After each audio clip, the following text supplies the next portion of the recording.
మనం నిత్యం చేసే పనుల్లో ఏవైనా ఆటంకాలు, సమస్యలు, అపజయాలు ఎదురైతే సహజంగా ఈరోజు నాకు కలిసి రాలేదు, మంచి రోజు కాదని చాలామంది బాధపడుతూ ఉంటారు. పూజ చేయాలనుకున్నా, లేకుంటే సాధన చేయాలనుకున్నా, మంత్రజపం చేయాలనుకున్నా, లేదా ఏదైనా పని ప్రారంభించాలి అని చెప్పి అనుకుంటాం కానీ అది చేయలేకపోతాం. ఏదో నెగిటివ్ ఎనర్జీ ఇలాంటి వ్యతిరేక పరిస్థితులకు కారణమవుతూ ఉంటుంది.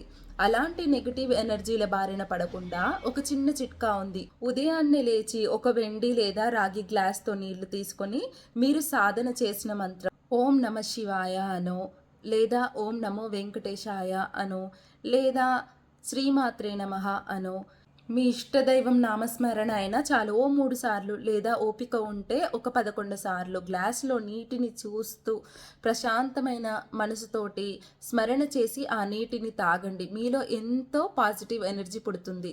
ఇలా కొన్నాళ్ళు చేసిన తర్వాత మీలో వచ్చిన మార్పు మీరే గమనిస్తారు.